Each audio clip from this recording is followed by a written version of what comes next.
Hello, I'm the One Nerd. Welcome to my channel. And I thought today I'd do a bit of a talking head video. I haven't done one of those for quite some time, really.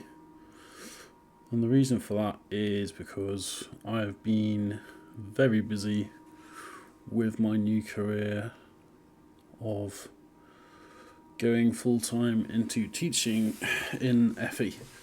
So I thought it might be quite interesting to talk a little bit about having done almost 11 months, almost a year now, of teaching in further education colleges in the UK. Talk about the rewarding parts, talk about the frustrating parts, talk about a little bit about the experience, really. So I'm currently teaching at a college whilst doing an apprenticeship, which will give me a level 5 teaching qualification, which I'm just over halfway through. I teach across 5 courses actually. So the way I've been, because I sort of have a lot of skills in a bit of a background in computer science, a degree in IT and applied computing, but also a lot of background in the arts, digital arts and game design, I sort of fall between 2 curriculums. So I teach on a UAL creative media course on 2 levels and 3 levels of the BTEC in IT that we offer at our college. So if you're not familiar with those qualifications, BTEC is a sort of vocational IT qualification. But depending on the level, it's worth either a certain amount of GCSEs and A levels. So in between secondary school and either going into work or university, that is what the BTEC is supposed to prepare you for. So as I said, I've worked across every level, apart from T that we don't do. I've not been delivering on the T levels, which is a separate qualification, but yeah, the BTEC and IT.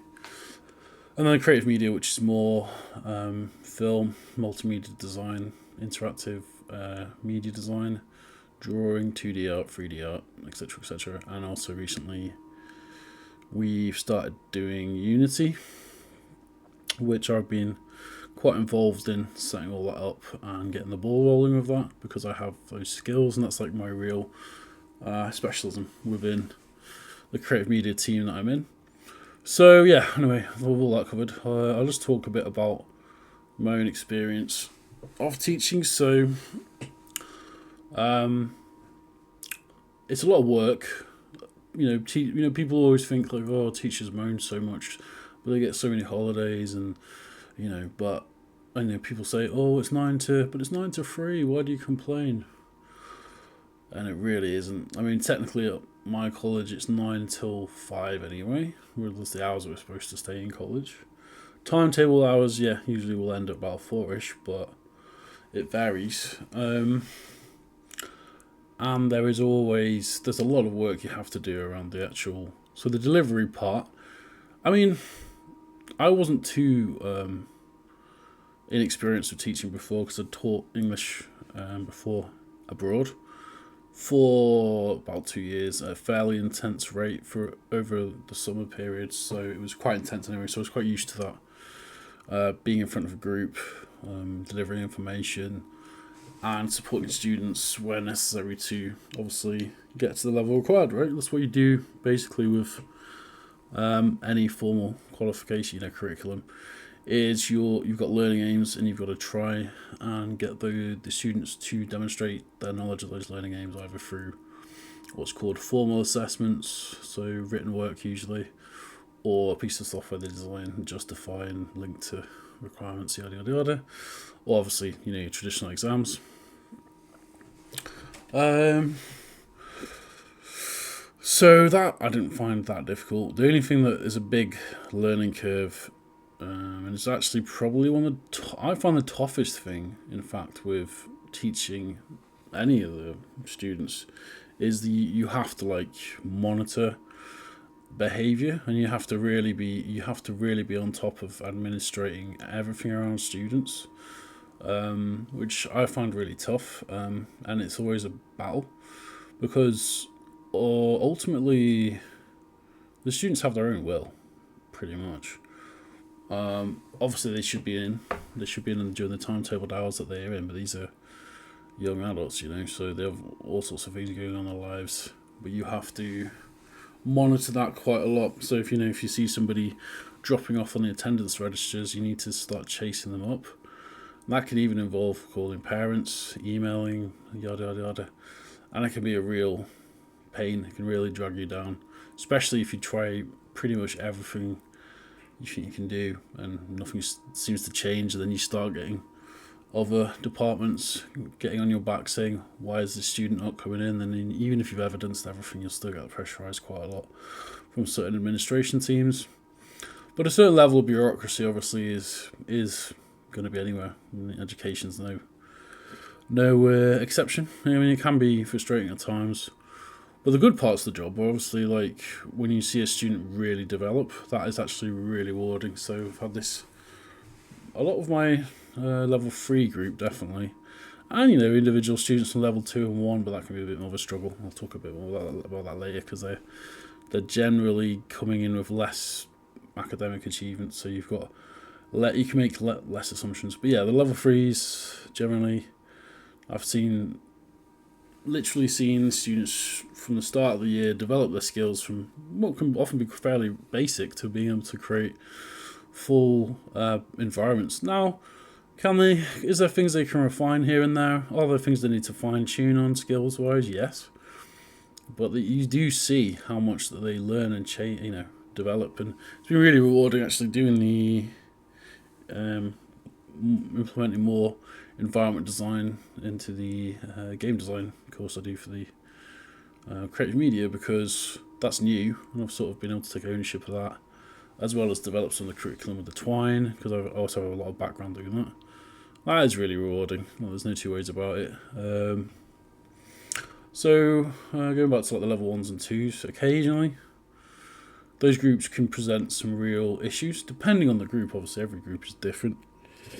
The main issue I've had when teaching level 1 groups is understanding and comprehension, which you would just make assumptions about. They don't necessarily always, depending on the students, they don't always understand what you would think of fairly basic instructions. So I have a lot more problems there with students not understanding assignment briefs, not reading them properly.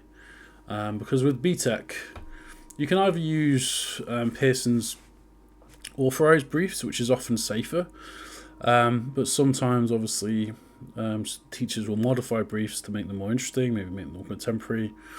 That's a whole other area as well. So that's specific to Pearson and BTEC and everything. But with any sort of course like that, you have to adhere to certain standards. You have to make sure that certain criteria are correctly marked.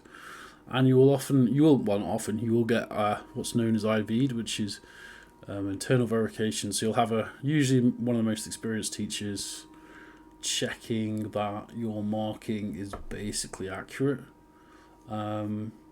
Marking is something that can be hard to stay on top of as well, depending on. I found that because I've been stretched over quite a lot of courses, though it's been difficult at times. Though I have been lucky because I don't currently mark on the creative media course, so I've only been concentrating on basically the free IT courses. But even then, it's quite a lot to take on, because you need to be accurate. You need to ensure that when the external verifier, which is the person outside of the organisation who checks your assignments, basically gets a sample of assignments, again, you need to make sure it's accurate. And that's why you have what's known as the IV, the internal verifier, to just check that, it should be fine, basically. And that's been difficult because, obviously I've been training on the job. So it's not too hard to pick up, basically. The only thing I'd say is that sometimes the BTEC criteria, it can be somewhat vague and you have to do quite a lot of interpretation. I've actually got a friend who was a teacher in secondary for over a decade. He's just gone into FE as well, and he's said the same thing. He's had the same experience, so it's not just... it's just something probably that's mean, it's probably part of many qualifications. The BTEC's actually getting phased out soon, so I think they've got another year or two left. I think up to 2026. And 2026 is the last year, so I believe I'm moving on to more concentrate on the UAL qualification, the creative media one. What else can I reflect on? The pay, it's alright. It's not too bad, not too great, really. I'm not going to say what my annual salary is, but it's not that bad. It's basically probably just a bit more than your average salary. It could be better. It really should be better. It's not really in line with... There's a big debate actually in the FE sector at the minute because it's not in line with secondary pay. So that's a bit of a debate. It should be... I think an increase to 5% is what UCU, which is the main colleges union, has recommended. So there's been a bit of back and forth there with unions and educational institutions around that. There's a lot of, but that's all. That's always sort of going on a lot of the time. Obviously, you have to do, whenever you start working anywhere, different educational institutions have different cultures. Where I am is okay. It's not my favourite, but it's okay as well. It's sort of quite traditional and conservative in many respects, but it's bearable. And there is a certain level of diversity and equality there, which I quite like. There's quite an emphasis on also helping neurodivergent learners. We've got a good team where I am. LFs are essential, so you'll quickly learn this when you start going into FE in college. Well, assuming you've got a good LF, which is a learning facilitator, learning T8 teaching assistants, basically, team, that they really do help if you've got a good team. I've had a really good experience with every LF pretty much that I've worked alongside in college, and they're there just to basically support individual students, but also students that might have additional needs, and all that is fairly well dealt with. It can be frustrating though at times.